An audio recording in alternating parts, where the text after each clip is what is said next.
my name is Ale, for those of you who don't know me, and I'm the maker behind Crochet in the Mud, where I do both crochet plushies as well as pottery. And today is going to be another weekly makes. So this week was definitely a packed week, but also a dragging week. So I will have a week vlog coming out, and I'll tag it up above when it comes out. I'm not sure if it's going to be Wednesday's video or if it's going to be next week. Haven't decided yet. But this week I was home alone again. Luckily that should not be the case for a long time here soon, but my husband was doing a bunch of back-to-back work trips, so I got quite lonesome at home.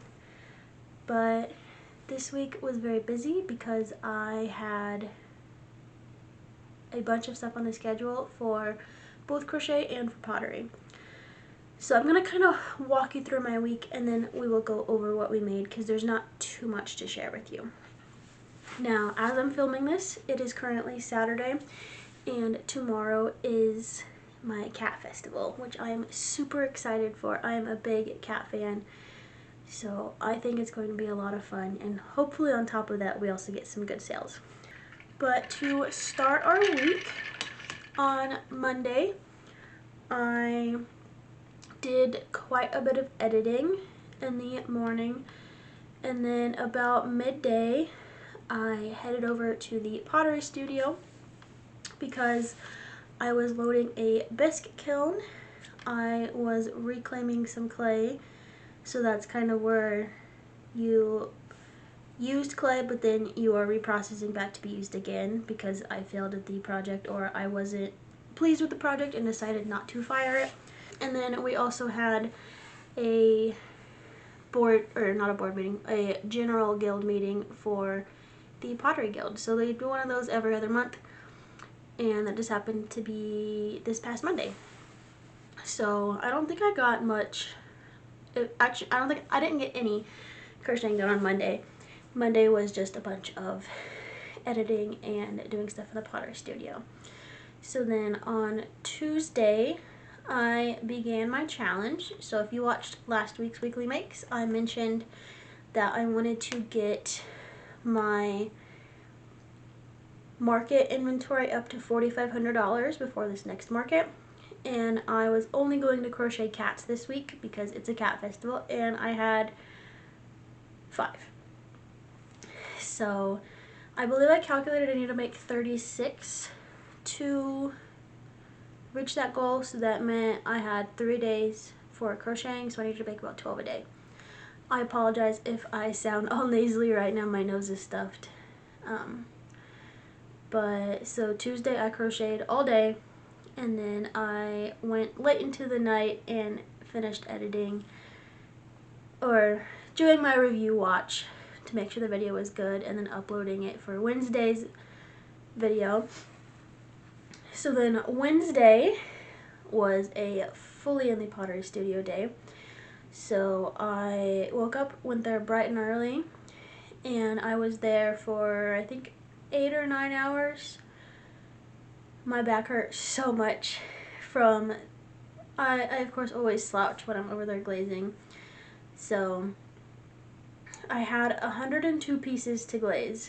So I unloaded the bisque kiln in the morning, glazed all of those pieces, majority of which I painted the glaze on rather than dip, because I don't have the space currently nor the funds to get that much glaze. So if you're not familiar with pottery, you can dip a glaze where you literally just dip it in, but that requires you to have a big bucket, which is expensive to start out because you need a lot of glaze to fill that bucket, but also a lot of space to store it. The other option is to paint 3 coats onto each piece, and you have to let it dry completely between each coat. So it's a lot faster to dip a glaze, but I only have I think 3 dipping glazes right now, so not too many for that. So I was there all day, and then when I got home, I literally just wanted to lay on the couch and do nothing. My back hurt so bad I didn't want to move.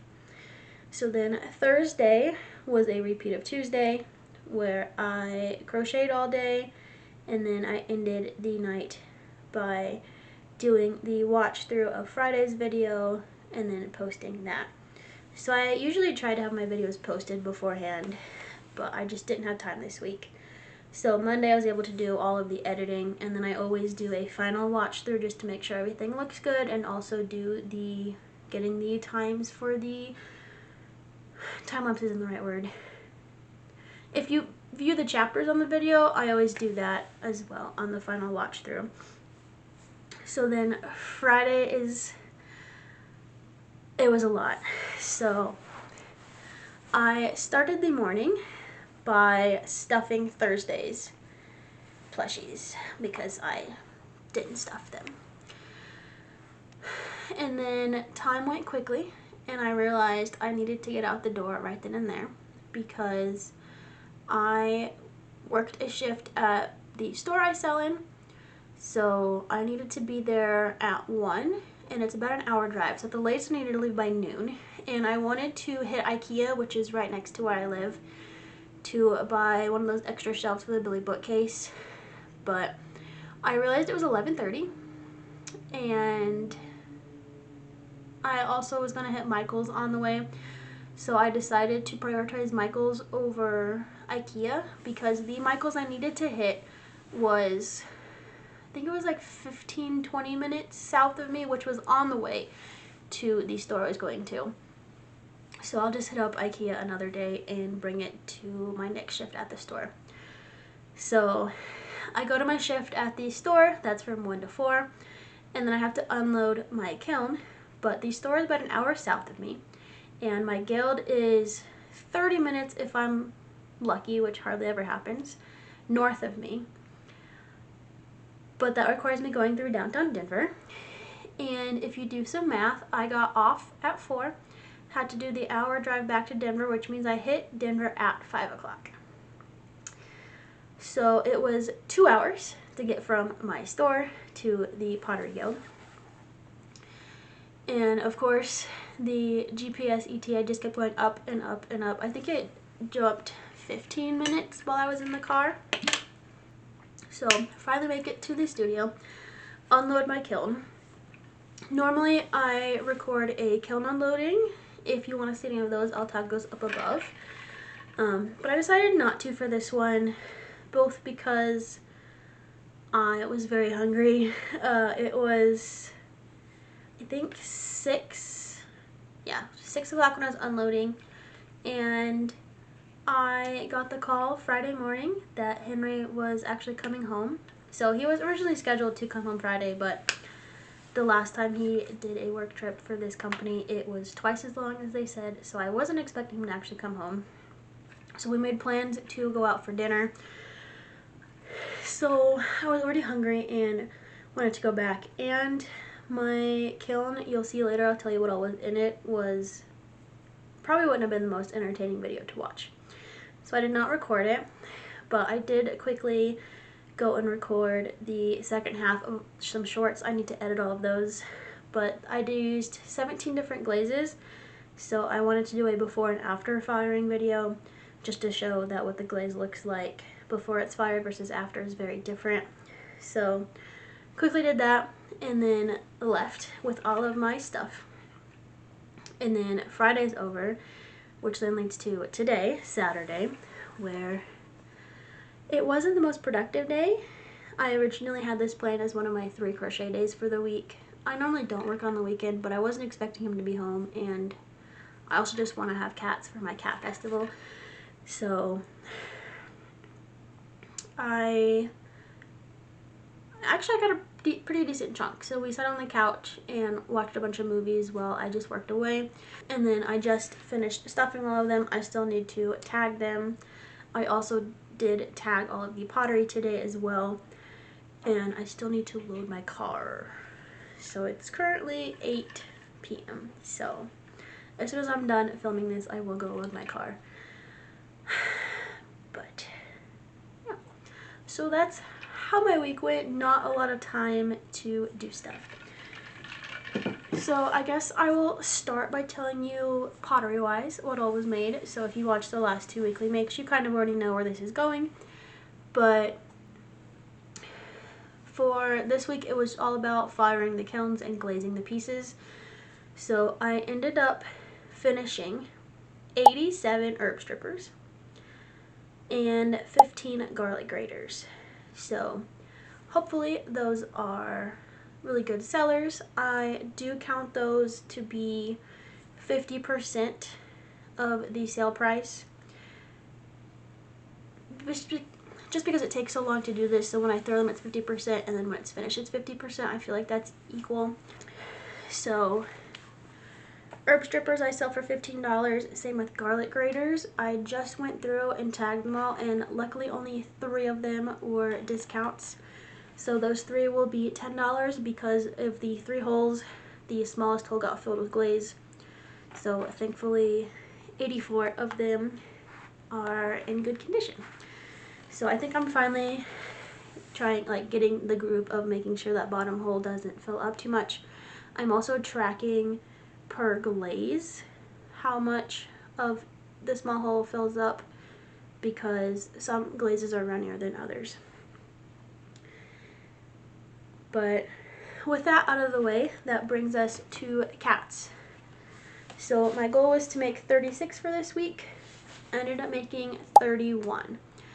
But I did realize that the 5 cats I made last week somehow didn't make it onto my spreadsheet. So, spoiler for a little bit, we might have made my goal.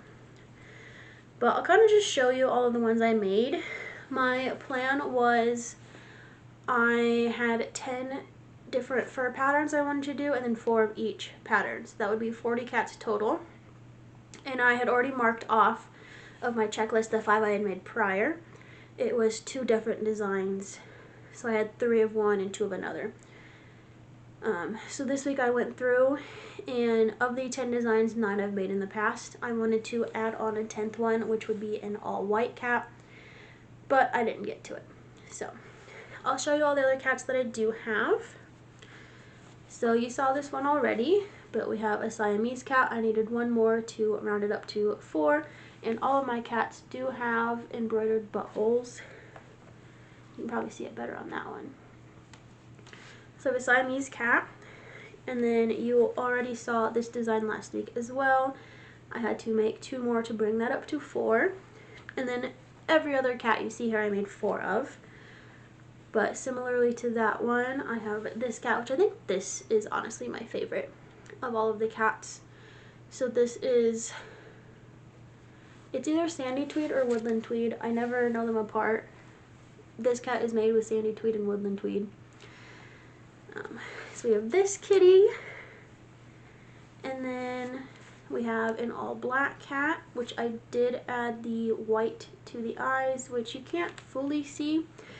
I did discover that apparently I don't have any white acrylic except for sparkly white. So I tried using embroidery floss, which is definitely too skinny for that effort. But along with the black one, we have a white and black one. And then I made an all gray cat. And then to go with that, a white and gray cat. And then we have a calico cat. And then lastly, this is the one I needed to go to Michael's for, but I put an orange stripe along the back. You can kind of see it, but it also kind of blends in with the variegatedness. But this is Orange Mystical, and of course, every store was sold out. I also missed Monday. I restocked my other store. So I drove all around the Denver metro area. So I was like, oh, while I'm driving around, let me see if this Michael's has it. Checking the app, and all of the locations said sold out. But all week this one kept saying there was one available, which, is it truly available or was it a fluke in the system? But when I got there, they did have 2. But this Michael's had boxes of yarn blocking the aisles, so I had to move boxes, dig around. It was very hard to get to the yarn I needed, especially when I was in a time crunch, because I then had to get back on the road to go back to the store for my scheduled shift. But I told you we would go over whether or not I made my goal of the $4,500 for the week. So these numbers are kind of all over the place, but it says I made 133 items this week. That is counting the 102 pottery items. So 31 Crochet Cats and then 102 pottery items that I glazed, which, using 50% of the sale price for the pottery items, means this week I made $1,323 of inventory. But we're really just going to count the $558 of crochet. So that's definitely great. I usually have a minimum goal to crochet at least $750 of inventory every week, ideally 1,000. But with looking at, I was also doing pottery this week, that is definitely a high number. So when it comes to my pricing inventory, I really just calculate out how much I have in terms of crochet plushies, which, adding on this week's inventory of the cats, brings us to $4,514. So we did hit that goal of $4,500 for this market. And then I'm not sure if I mentioned it in last week's weekly makes or not, but strangely I got an email this week that one of the markets I'm on the wait list for, which is in 2 weeks. So if I did this market, it would be 3 weekends in a row of markets, because I have this weekend, then next weekend, and then it would have been the weekend after that. So they said, we have some more spots. Are you still interested in coming off the wait list? So I emailed them back and I was like, absolutely. And then they emailed me back and they said, sorry, we don't have room for you. So you unwaitlisted me just to then re-waitlist me? So I don't know what's going on there. But potentially I have only 2 more markets left for the year. And then I'm putting all of my efforts into keeping my store stocked for the month of December, and especially with Small Business Saturday and all of that. I know at least Eclectic does really well for the holidays. I have no idea how Painted Tree does, but they're like B tier. I'm focusing mostly on keeping Eclectic stocked because I know they do well for the holidays. But I did go ahead and add all of the herb strippers to my inventory, which for herb strippers I have 99. So wish I had one more. Some of those are discounted. Let's see, I have 1, 2, 3, 4, 5, 6, 7, 8, 9, 10 of them are discounted, which means they are $10, so that small hole does not fill with glaze, or got filled with glaze and doesn't work, which some people don't care about that small hole. The discounted ones I will not put in stores, so hopefully those sell at the next 2 markets. But I at least know herb strippers are doing well at Painted Tree, but they keep breaking. I had one instance, you can hear more details about it in this video tagged up here, but my vendor neighbor knocked my shelf over that had them on it, and they all broke, or a bunch of them broke. And then today I got a text that said a customer broke one. Luckily they came forward and told them they broke it. So the store's policies, they ask you pay 50%. So at least I made some money off of that. But hopefully some of those discounted ones sell in person so that I'm not holding those until spring. But herb strippers add an additional $1,435. And then I have an other category, which is crochet kits and stitch markers. Unfortunately, I didn't write down how many resin eyes I have in markets, but that means we have $6,039 for the market, which does not count still the mugs I have and bowls and spoon rest and other items. So we have quite a bit for these next 2 markets, But you know, next week I'm still going to be panicking that I need to stock a bunch for that upcoming market.